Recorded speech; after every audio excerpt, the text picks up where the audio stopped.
Now we're going to be talking to a woman called Naomi Crane, who joins us today. Her 19-year-old son died in a car crash back in 2021. So your son's called Sonny Jasper Crane. Sonny Jasper, indeed, yeah. He was 19. Just turned 19 in September.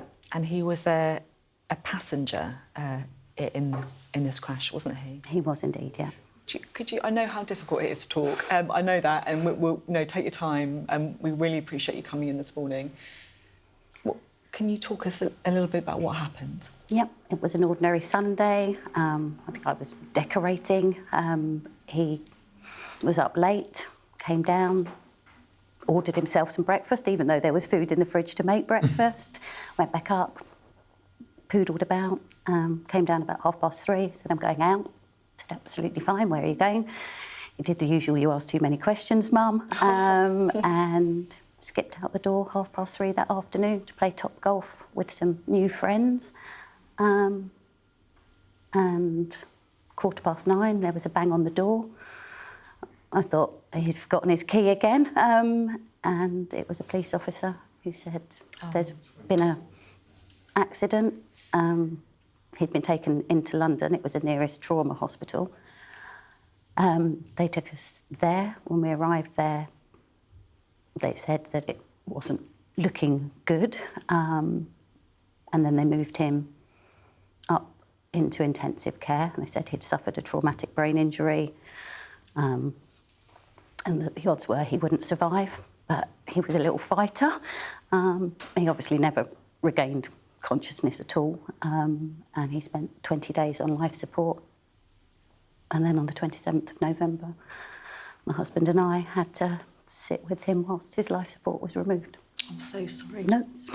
I'm so sorry.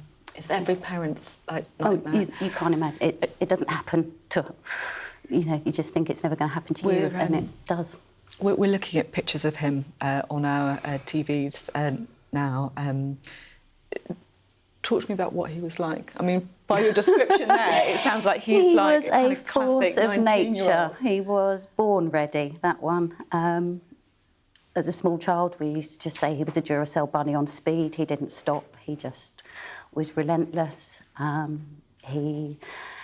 His famous sayings, I'm here for a good time, not a long time. How ironic is that? Challenge everything, his conspiracy theories were fantastic. And he was, don't get me wrong, he wasn't perfect by any stretch of the imagination, but he was sunny by name, sunny by nature.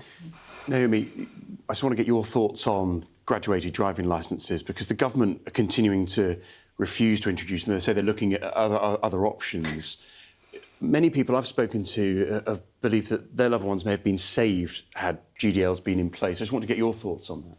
Absolutely. The driver of the car that Sonny was in was a female, and I think boys get a really bad deal in this. It's always, they're boy racers or this, that and the other. She was a young girl.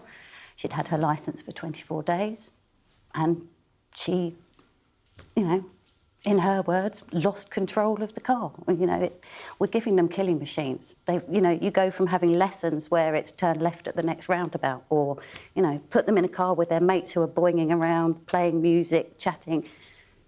It's a recipe for disaster. Have you and the other campaigners in this area had much engagement with the government on it? They're disinterested. It's a popularity contest, not, and they just like to quote statistics. Well, Sonny isn't a statistic, he's my son. And you can't comprehend the devastation. For myself, my husband, his 3 siblings, his half-brother, our lives are changed beyond belief. And for what? To implement something that they say restricts teenagers. Death is restrictive. It's about giving them their freedom and letting them live long enough to enjoy it. It's 6 months of your life. I know when you're young, that feels like forever, but it's not forever.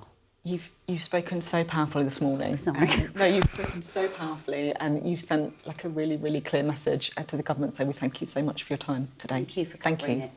And thanks, Dan, as well. Naomi, thank you so much.